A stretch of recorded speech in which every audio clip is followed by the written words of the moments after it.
What is up, everybody? Hope everyone is doing well. Welcome back to the channel. In this video, I wanted to take a look at the free agent quarterbacks scheduled to hit the market February 14th in the CFL. Obviously had the big news of Bo Levi Mitchell signing this week with the Hamilton Tiger Cats.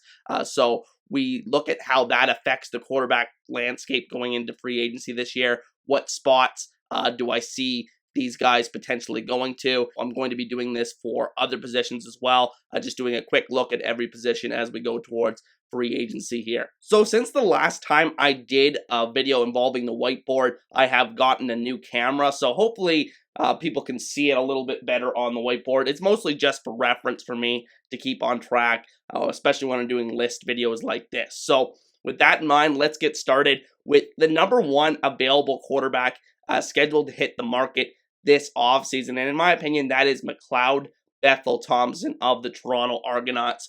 Technically a Grey Cup winning quarterback, even though he didn't finish the Grey Cup due to injury. I thought he had a relatively stable season last year. Definitely the best, I think, of all the guys on this list, and I think that there's a ceiling with McLeod, but I think there's also a stable floor that you're starting to see develop over the last couple of years in the CFL. He's quite an older player. I believe he's 34 or 35. So, you're not going to be looking for a multiple year solution with him. I think with Toronto, it's realistic that he could come back to them. But I think with Saskatchewan being a very unsettled quarterback situation, you can't rule them out either as a potential destination for McLeod Thompson. But at the end of the day, I don't think he is really that, franchise saving option that, and I don't think there's really that kind of option out there in free agency now that Bo Levi Mitchell is signed with the Hamilton Tiger Cats. So very interested to see what happens with McLeod Thompson. Does he go back to Toronto? Does he retire? Or does he end up in Saskatchewan? Like I said, I think those are really the only true options for him. Now, similarly, with number 2 on the list, I have Trevor Harris of the Montreal Alouettes. Another older quarterback. I believe he's even older than McLeod Thompson, around 37 years old, coming off a bit of a resurgent season in Montreal last year, leading them to their first playoff victory since 2014. I'm more of a Trevor Harris guy than most people, but I do admit there is a ceiling there in terms of the consistency you see on a week-to-week basis. I think that, obviously mobility is a big question mark when you're talking about Trevor Harris. You need to have a good offensive line in front of you, but I feel like he has a good situation in Montreal. He hasn't re-signed with them yet, which is getting kind of scary because we're getting really close to free agency here. Reportedly, there's a lot of problems with ownership issues there in Montreal. A lot of uncertainty of who's going to sell the team, or if they're going to sell the team, or if they're going to get a new owner. So I'm very interested to see what happens with that whole situation. But back on track with Trevor Harris, I thought he had a really good season last year relative to what we saw the year before in Edmonton. So I'm very interested to see if he does come back to Montreal, can he repeat that success? I do think that is still the most likely scenario for Trevor Harris. But again, you have to say Saskatchewan's a potential fit here too because of their lack of veteran quarterback on the roster currently, assuming they move on from Cody Fajardo, which is our number 3 guy on the list. And Fajardo is a really tough one to pin down because, obviously he has that great breakthrough 2019 season. He has an okay 2021 season when they come back from the missed year off. But last year he really took a beating and just had probably his worst year so far as a starter, leading the team to a 6-12 record. Wasn't even starting by the end of the year there. Took a ton of sacks. A lot of those are on the offensive line themselves, but I think some of that on Fajardo holding the ball too long, really showing a lot of his flaws, I think, as a quarterback. But at the end of the day, I do think he's still a very interesting reclamation project for some team to take on as a backup or to compete for a job next year.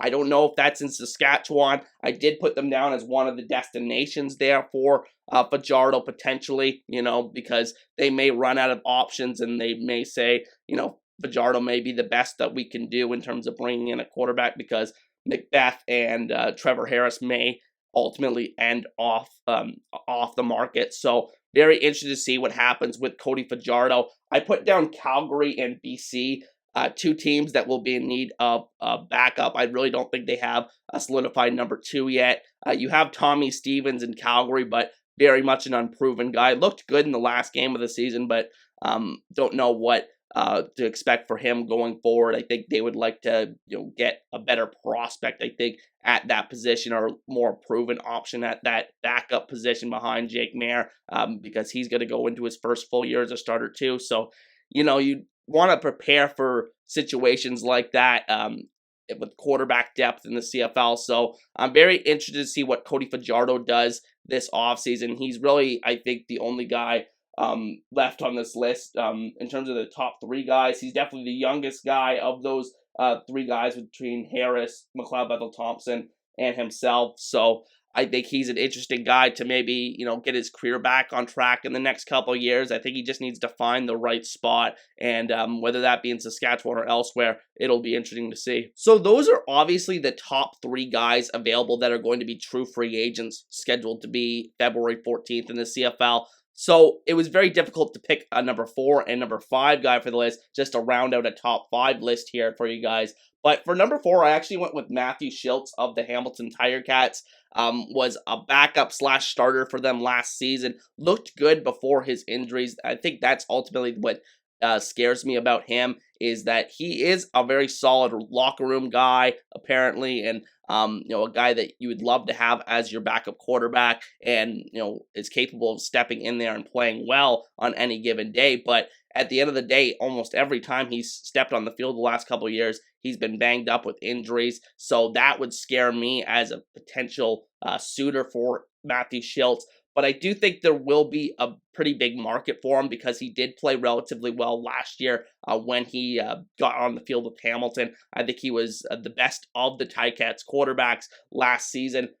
So I think a fit for him would be, if he doesn't go back to Hamilton, which I think is probably still the most likely scenario now that Bo is back. I think that there'll be interest from the Ticats to bring him back. So, excuse me. I think that is the most likely scenario for Schultz. But if not, I think BC and Calgary, like I said, for Fajardo, are options for Matthew Schultz. I think also Montreal is an option because of the history he has there. We'll see what happens with Schultz going forward. But I'm very interested to see where he lands, because I think he's an interesting name who isn't really being talked about a lot, I think, by a lot of people, because obviously there's a ceiling, I think, there, and he has never really gotten that full-fledged opportunity to be the number 1 guy. But I think he would be a really good number 2 in the right spot, and I think he showed that last year in Hamilton. Now rounding out the top 5 with Nick Arbuckle of the Ottawa Redblacks. It's hard to keep track of what team he played for the last couple of years. He's been all over the place. But I do think there's still a certain floor you get with Nick Arbuckle. Become more of a journeyman quarterback the last few years. Obviously, not the type of guy you want as your full-time starter, but I think in the right situation, I think he would be a very good backup for somebody still in the CFL. Maybe he goes back to Calgary. I think that is an option potentially for him because he has a history there, and he played very well when given that opportunity in 2019, and that's really why he's been given all these shots to be a potential starter in the CFL. I thought that when he went to Ottawa last year, he kind of lit a spark under him.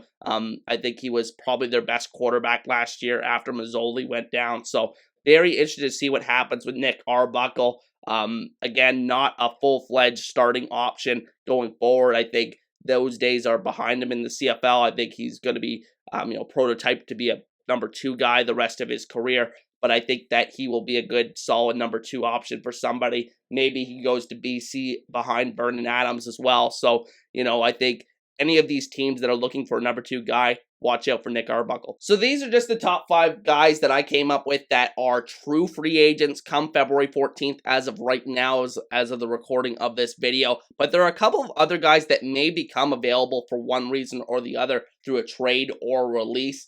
One of them being Dane Evans of the Hamilton Tiger Cats, which with Bo Levi Mitchell signing, I think it's inevitable that the Ticats will eventually move on from Dane Evans. He is under contract for 2023, so they could wait this thing out a while and, drag it out for a while and, leave us in suspense. But I think at the end of the day, he's not going to be on the team's roster come next season. Obviously, a lot of people linking him to the Saskatchewan Roughriders potential starting position next year. But is that really an upgrade on Cody Fajardo?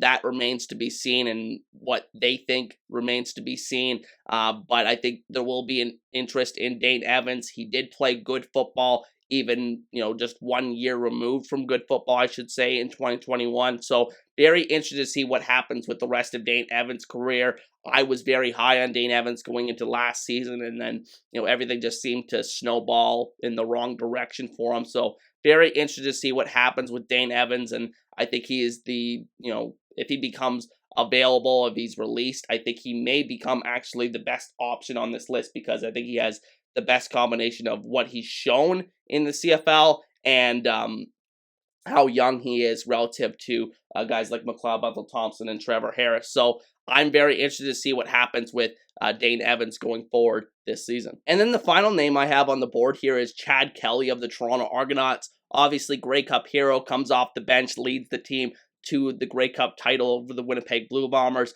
But they have a choice to make at quarterback between McLeod Thompson, who got them all the way to the Grey Cup the entire season, and Chad Kelly, the much younger option. So it'll be interesting to see what happens.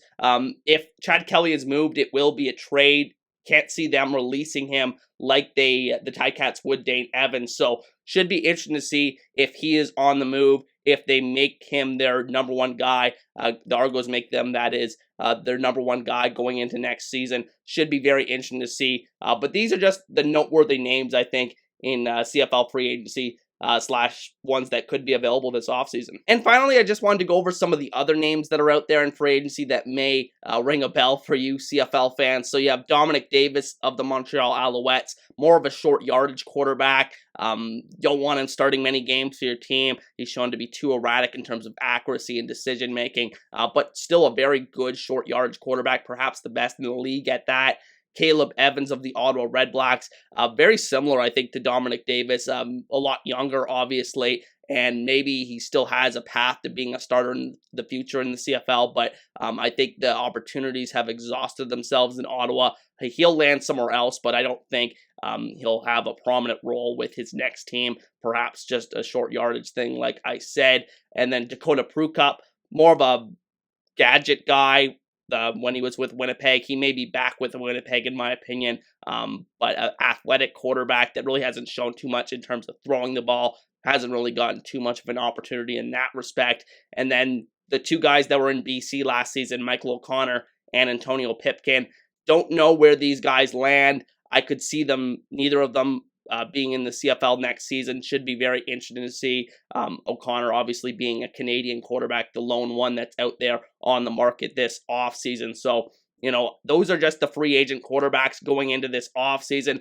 Let me know what you guys think down in the comment section. And with that said, I hope you guys have a good one, and I'll see you guys next time. Peace.